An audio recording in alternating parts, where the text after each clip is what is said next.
Hello, everybody. Welcome back. My name is Mr. Reality, and I'm joined with Liz Cross. How are you today, Liz? I am stunned that you just put Dolores Cannon on the screen, and this is what we are doing, because I have no idea what we're I going to do. love Dolores Cannon's books. I love reading them. There's some controversy about what she says and about the new earth, and I wondered if she could come over and give us some clarification on what she knows now versus what she knew when she was writing her great prolific works of art. Absolutely. I have her here. She's very sweet. Hi, Mrs. Cannon. She says, hello, Ronan. What started you on the path to looking at different reincarnations in past lives? She was always fascinated by it from a very young age, and she used to remember her own past lives at a very young age. It was in her soul path to do this. Did you have like a lot of doubt that they were real? Because I think a lot of us experience that. We have a memory, we let it go, we kind of remember it. Never any doubt in her mind. Never. She always knew that it was real. And she wanted to bring that gift to the world, that we do have past lives. Yeah, a lot of people are still using your techniques too, your beyond quantum healing and your QHHT methods of recovering those memories and past lives. So we thank you for giving us that gift. Well, you're welcome. I'm glad it's still useful, she says. What would be in Convoluted Universe Part 6 if you had the chance to write it, knowing what you know now from the other side? That this is all just make-believe. This being the reality we're in? The earth plane reality, yes. But it's real to us, and anything I touch is real. What do you mean that it's make-believe? That none of it is what it seems. It's all What? just a false reality. What is it really? It's a soul ascension process, and that fact is kept away from us as we are put in human bodies, or we enter the human body, and we just don't even know why we exist in the first place. And that's, a big part of the soul journey, is to find out why we're here.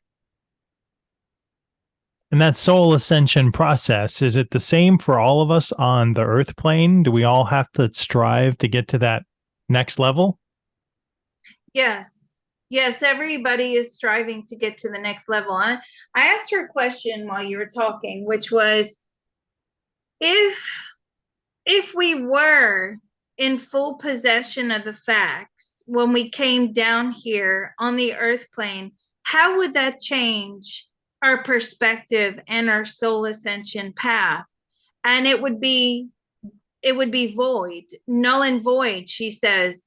If we had that information coming down here, then there's nothing to strive for. But the curiosity and built within each of us, like, what are we doing here? That's what keeps us on our soul journey. Okay, for those of you listening, don't tell anybody what we're telling you then. We don't want to hinder your soul path. What are some of the things that we can do down here on the earth plane to help evolve and advance our soul step up the ladder?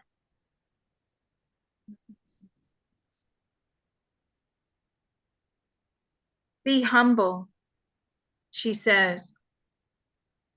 She says our egos get in the way. We have to be humble. It's hard to be humble when I don't talk to many people, but I suppose I can do that. What other things can we strive to do to evolve and raise our vibration while incarnating? It's really about mind, body, soul, and source connection. So you want to achieve an alignment between mind, body, soul, and source, and everybody, vibrating on that level. She says in her own personal thoughts, feelings, and opinions, that if every single person on the planet was operating mind, body, soul, and source in that vibrational state, we would have zero problems here on the earth plane. Evolving, resonating, frequency level. Those are a lot of words to say something, but I want to try and isolate what are the characteristics that people can embody or actions they can do to raise that vibration.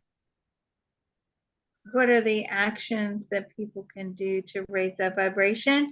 Well, it's about getting into that state of being, really lowering your brain waves, letting go of the conscious mind, and allowing the information that is within each and every one of us to bleed through, as it were, right? So we have to set the ego, the conscious mind, and the sense of self as we see it or feel it on the earth plane. You have to let that go in order to find out who you really are. And she did do a lot of slivers of life and a lot of pulling in different sequences in people's lives. So she said that some people had incarnated on different worlds and some people had incarnated on parallel worlds. And I wondered if she can give more insight into that. Well, that was the information that was coming in through the session work. And she's saying now, what are you saying? Oh, are some of that information wrong? It was some of that information is not correct, because as she's on the other side, you don't know who exactly was being channeled at that point by the person in the chair or on the couch. So you don't know how accurate that information is, even though it's certainly interesting and it certainly can be very enlightening, but some of it was factually incorrect.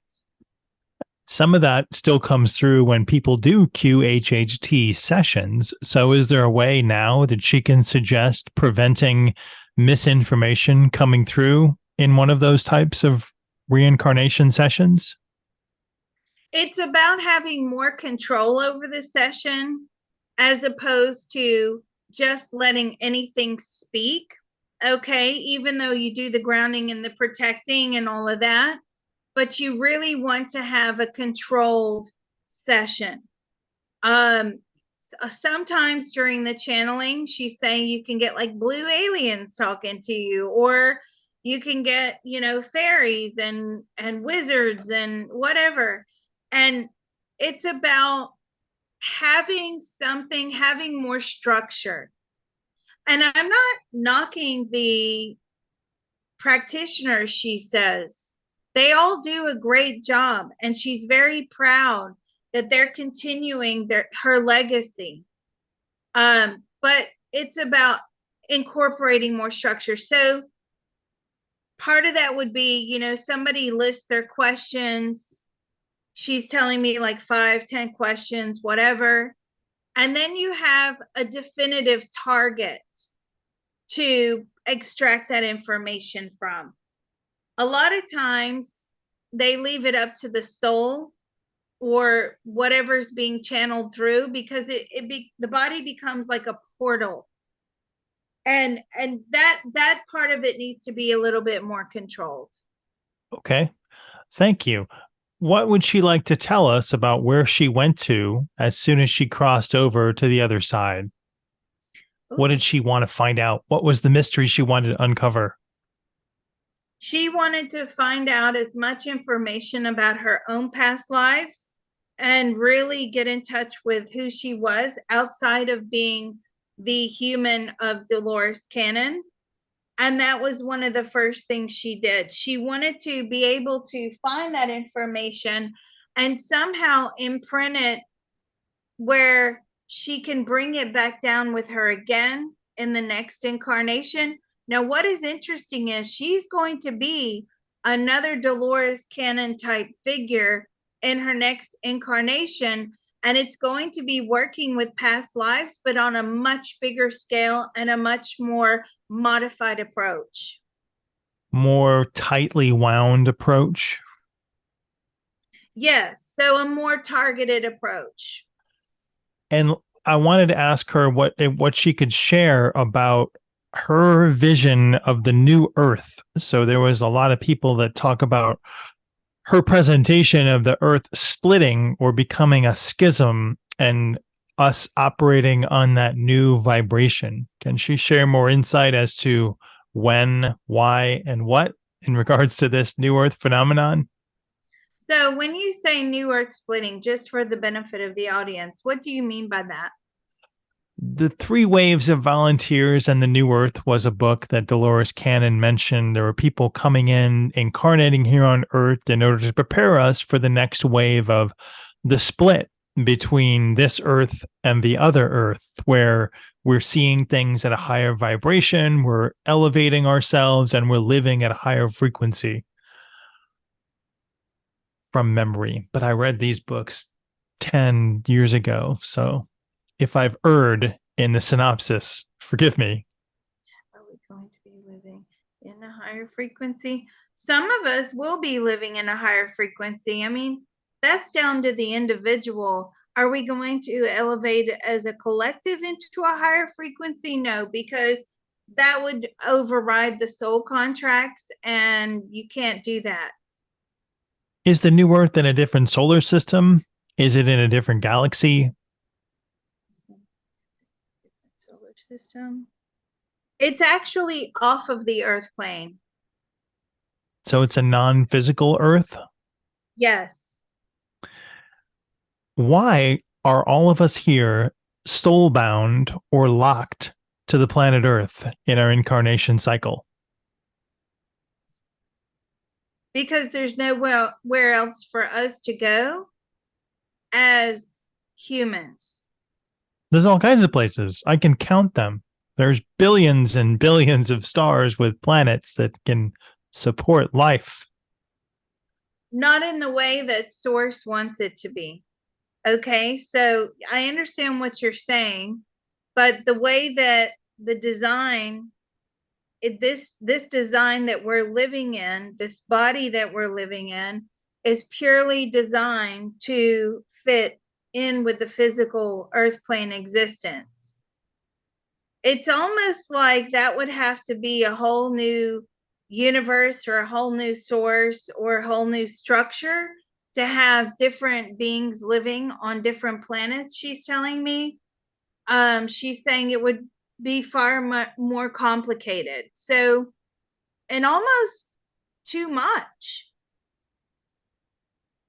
Well, there are different beings living on other planets, and people want to know, why can't they incarnate there? What keeps them trapped or geometrically locked to this planet? Because you're a soul. So, because you're a soul and you derive from source, she says, you have to go where source has planned for us to exist. The beings on the other planets are not from the same source, God, entity that we are created from. Has she met Source? Have you met source? No. Has she met Jesus? Yes. What was that like? It was pretty, like, she's telling me, like, oh, hi. It wasn't like, wow, you're Jesus and I love you and I think about you and I've worked, it wasn't like that. It was like, oh, okay, well, it just is. Everything just is. Can she interact with her own selves of her past lives? And does she talk to them? Yes, yes, she does. And she tries to continually imprint information back into those past lives in order to enhance her future lifetimes.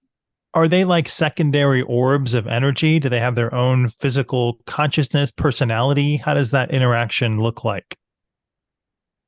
No, it's one consciousness, one personality. Like, so that part of it dissolves the conscious mind, she's telling me, pretty much dissolves with the lifetime, but the energy, the orb, the soul, it's still just one orb. So it doesn't actually have a separate like soul or separate orb for that lifetime. It's all contained within the one being.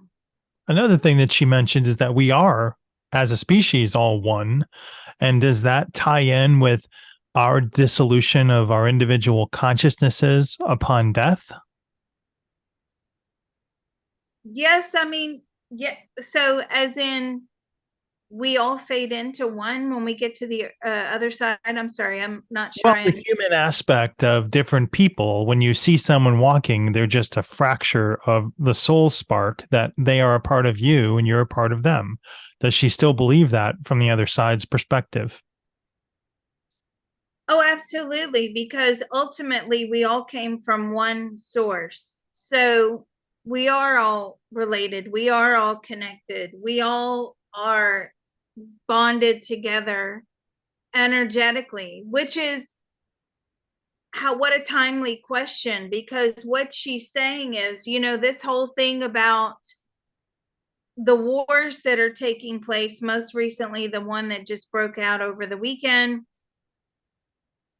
on a non 3D level, we're just fighting ourselves. So when you're fighting another human or humans or region or whatever, you're basically battling against yourself. So it's that part of yourself that you don't like. And you need to find that part of yourself, excuse me, that part of yourself that is within that other person is also, that belief system is also within you. And you need to come to terms with that belief system that is captured within you. And if people could do that and heal those hurts from that particular belief system or way of life or whatever it is that causes people to go to war, that the world would be a better place, if that makes sense. You've mentioned this, Liz, a couple of times. When you're viewing someone, they appear pixelated. And Dolores Cannon said, the world we're in is not real. And I wonder if she can explain why she and other characters that we've interviewed appear pixelated to you.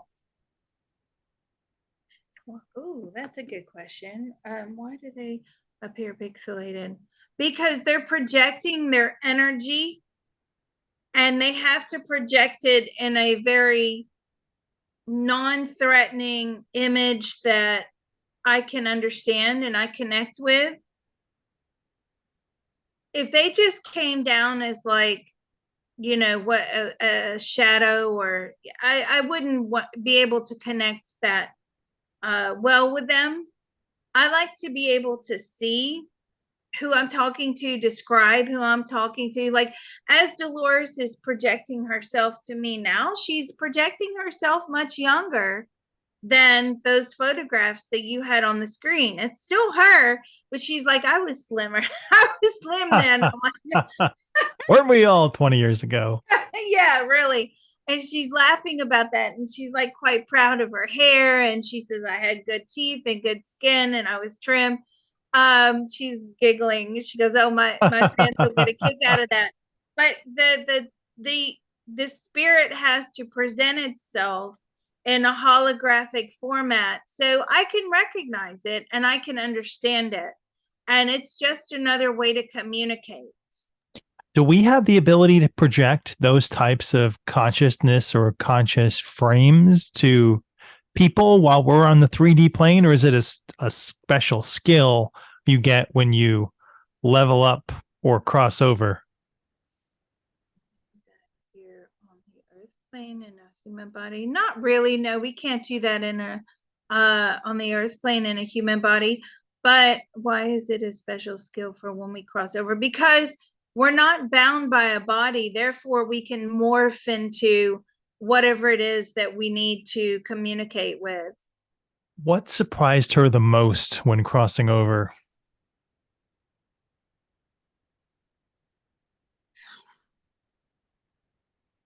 Just how like meh it is.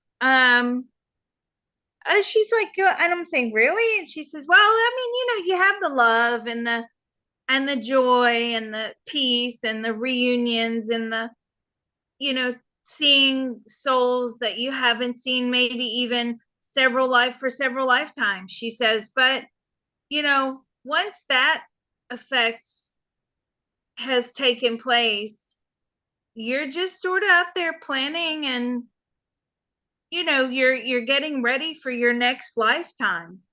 Yeah, I mean, when we meet people down here, what do? We go out to dinner. So you're up there. We can't eat. What are you going to do? That's it. You can't really hang out. Yeah, and I mean, that's the thing. People, they don't have a body to hug. They do hug and that, but there's no real body parts to enjoy so many things that we enjoy here, like sound, taste, smell, touch, the senses, and the things that we are able to do, like just emanate different emotions. I mean, let me ask her this question.